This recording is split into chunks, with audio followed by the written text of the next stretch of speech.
नमस्कार दोस्तों, आपका हमारे YouTube चैनल बीएचयू पाठशाला पर बहुत बहुत स्वागत है। अभी बीएचयू एंट्रेंस की काउंसलिंग चल रही है, पीजी की स्टार्ट हो चुकी है। कई डिपार्टमेंट ने अपनी काउंसलिंग कंप्लीट भी कर ली है, कुछ डिपार्टमेंट अभी चल रही है। यूजी की काउंसलिंग 20 या 21 से स्टार्ट होने वाली है। काउंसलिंग कार्ड लेटर भी उसके इश्यू हो चुके हैं।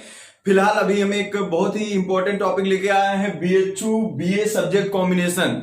मैं इस कॉम्बिनेशन कैसे चूज करें, क्या होना चाहिए, क्या होता है उसमें, उस पर बाद में बात करूंगा। फिलहाल मैं कुछ इन्फॉर्मेशन आपको अलग से देना चाहता हूं कि जो लोग बीएचयू एंट्रेंस की प्रिपरेशन करना चाहते हैं 2021 के लिए, वो बीएचयू पाठशाला ने अपना रजिस्ट्रेशन स्टार्ट करवा दिया है। उस कोर्सेज के लिए आप जल्दी से ज्वाइन कर सकते हैं। हम क्लासेस बहुत ही जल्दी स्टार्ट करने जा रहे हैं।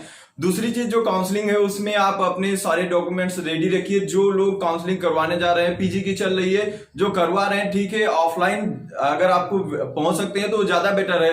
अगर आप ऑनलाइन करना चाहते हैं तो पहले वीडियोस देख लीजिए हमारे यूट्यूब चैनल पर, वहां बहुत सारे वीडियोस दिए गए हैं। फिर इसलिए वीडियोस देखना जरूरी है क्योंकि आप कोई गलती ना करें, क्योंकि अगर आपने ऑनलाइन मोड में कोई भी गलती की तो आपको ऑफलाइन आना ही पड़ेगा। इसलिए पहले वीडियोस देखिए, उसको अच्छे से समझिए, फिर आप काउंसलिंग कीजिए।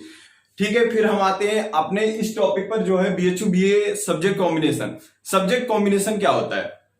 सब्जेक्ट कॉम्बिनेशन ये है कि जैसे बीएचयू ऑनर्स डिग्री देता है, तो इसमें ऑनर्स डिग्री में ये होता है कि एक सब्जेक्ट तो ऑनर्स होता है, बाकी दो कोर होते हैं। इनको मिलाकर क्या बोलते हैं? Subject combination.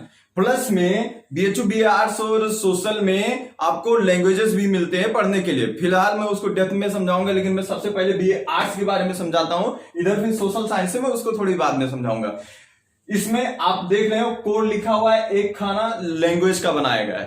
कोर और लैंग्वेज क्या होता है मैं आपको थोड़ा बता देना चाहता हूं। जो सब्जेक्ट ये है आपका कॉम्बिनेशन का 3 सब्जेक्ट, उसमें से पहला सब्जेक्ट जो आपका मिलता है वो आप ध्यान रखिएगा, वही ऑनर्स सब्जेक्ट होता है। ऑनर्स सब्जेक्ट, ऑनर्स डिग्री वही है जिसको आपको लास्ट ईयर पढ़ना है। जो आपका स्पेशल कोर्स होता है वही होता है आपका ऑनर्स डिग्री। तो आप प्लीज उसी सब्जेक्ट को ऑनर्स डिग्री चूज कीजिएगा जो आपको पढ़ना है थर्ड ईयर में, जिसमें आप अपना करियर बनाना चाहते हैं। वो आपको कैसे मिलेगा, कैसे पता चलेगा कि कौन सा ऑनर्स है? तो जो तीनों कॉम्बिनेशन में 3 सब्जेक्ट होते हैं, जैसे आपको कहीं बना हुआ है हिस्ट्री, इंग्लिश, सोशियोलॉजी, तीनों दिया गया है, तो जो पहला सब्जेक्ट उसमें होगा जैसे हिस्ट्री, वही आपका ऑनर्स सब्जेक्ट होगा। तो कॉम्बिनेशन में जो पहले सब्जेक्ट है वो आपके ऑनर्स है। ठीक है, समझ गए? मुझे लगता है आप लोग बहुत अच्छे से समझ गए होंगे। दूसरा जो होता है, तीसरा, इसको कोर सब्जेक्ट बोला जाता है। कोर सब्जेक्ट क्या होता है? 2 साल तक आपको इसको पढ़ने रहेंगे। 2 साल तक सेम कोर्स चलता है। कोर और ऑनर्स का 2-2 साल तक सेम कोर्स चलता है, लेकिन थर्ड ईयर में आपको सिर्फ ऑनर्स डिग्री पढ़नी रहती है। तो ये दोनों कोर में रहते हैं और इक्विवेलेंट इंपॉर्टेंट है। क्यों इंपॉर्टेंट है? क्योंकि बीएचयू आपको एक बार और मौका देता है थर्ड ईयर में, जब आप जाएंगे तो आपको ऑनर्स चेंज करने का। तो आप कोर सब्जेक्ट भी बहुत सोच समझ कर चूज कीजिएगा, क्योंकि आपने जैसे ऑनर्स कोई चूज कर लिया, अगर आपको पसंद नहीं आता है तो फिर यहां पर आपके पास एक चांस होना चाहिए कि आप उसको चेंज करवा सकते हैं बीएचयू में आने के बाद थर्ड ईयर में। तो प्लीज सब्जेक्ट कॉम्बिनेशन बहुत ध्यान से, प्रेफरेंस जब भी भरिएगा तो आप सबसे पसंद वाला, सबसे जो आपका पसंदीदा कॉम्बिनेशन होगा उसको सबसे टॉप पर रखिएगा, क्योंकि प्रेफरेंस बीएचयू इसी बेस पर आपको अलॉट करता है सब्जेक्ट का। एक आप इसमें देख रहे होंगे लैंग्वेज का सेक्शन। ठीक है, लैंग्वेज ये क्या होता है? देखिए, आपको जब आप कॉम्बिनेशन भरेंगे ना आर्ट्स में, तो थोड़ा वहां पर दिक्कत होती है। एक होता है कि यहां भी आपको कुछ हिंदी, इंग्लिश, फ्रेंच, जर्मन ये सब लिखे रहते हैं, प्लस यहां पर हिंदी, इंग्लिश, नेपाली वगैरह कई सब्जेक्ट यहां भी होते हैं। लैंग्वेज, कभी कभी बच्चों को लगता है कि शायद ये मीडियम चूज करने का है। नहीं, ये मीडियम नहीं है।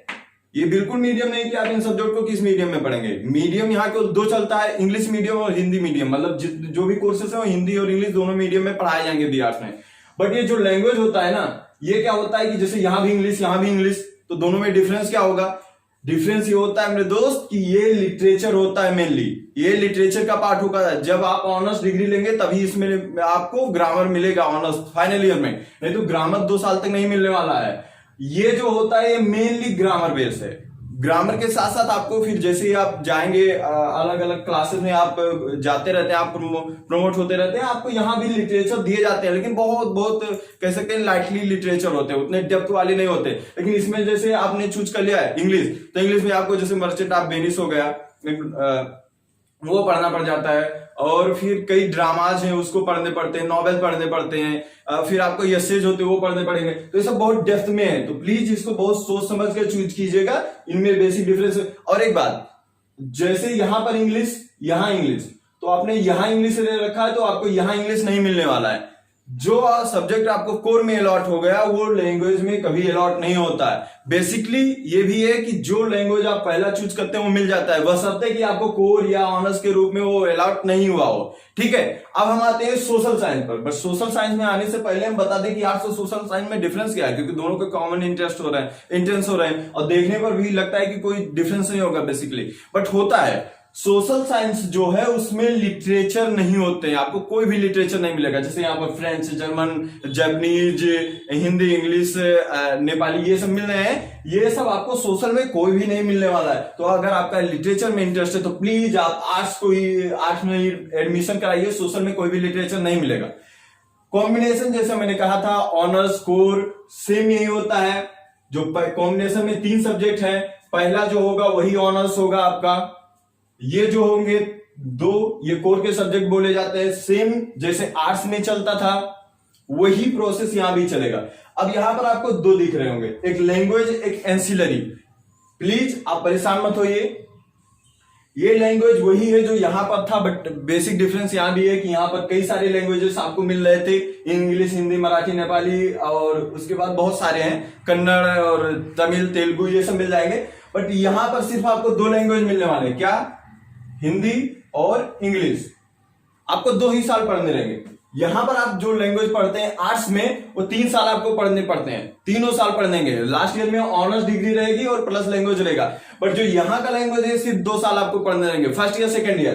प्लस ये जो तीसरा दिख रहा है ये एंसिलरी सब्जेक्ट होता है, जिसमें आपका सोशियोलॉजी हो गया, साइकोलॉजी हो गया, फिलोसफी, ऐसे सब्जेक्ट रहते हैं। अब एंसिलरी आप सोच रहे होंगे कि हम 2 सब्जेक्ट पढ़ रहे हैं प्लस एंसिलरी क्या पढ़ रहे हैं, हमारा तो बहुत सब्जेक्ट हो जा रहा है।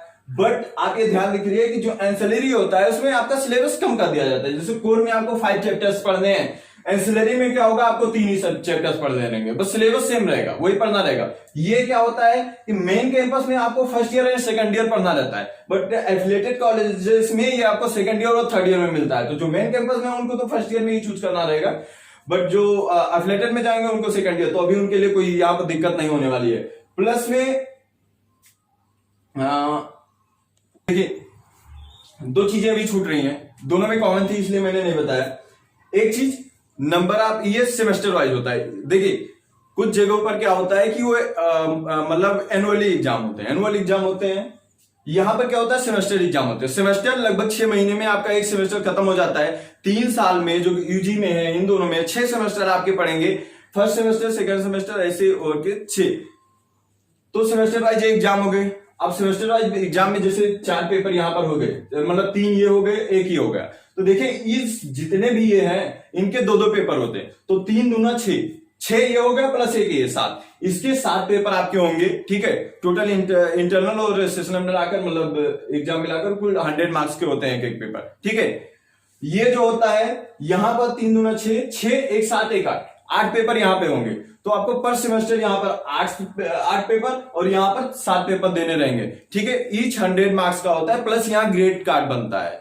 मार्कशीट जैसे एक होता है परसेंटेज मिल जाता है मार्कशीट के बेस पर, नहीं, यहां पर ग्रेड कार्ड मिलेगा। बाकी इंफॉर्मेशन आप यहां आइएगा एडमिशन के बाद, मुझे उम्मीद है आप सबका एडमिशन हो जाएगा। आप लोग बहुत अच्छे से तैयारी की, काउंसलिंग में विशेष ध्यान रखिएगा, कोई गलती मत कीजिएगा। हमारा न्यू जो एंट्रेंस की प्रिपरेशन के लिए हमारा न्यू बैच स्टार्ट होने वाला है, तो प्लीज जो गाइज प्रिपरेशन करना चाहते हो प्लीज चैनल को ज्वाइन करें। उसके बाद नीर सर के कॉन्टेक्ट नंबर पर आप कॉन्टेक्ट करके उनसे बात करके रजिस्ट्रेशन करवा सकते हैं। Thank you guys.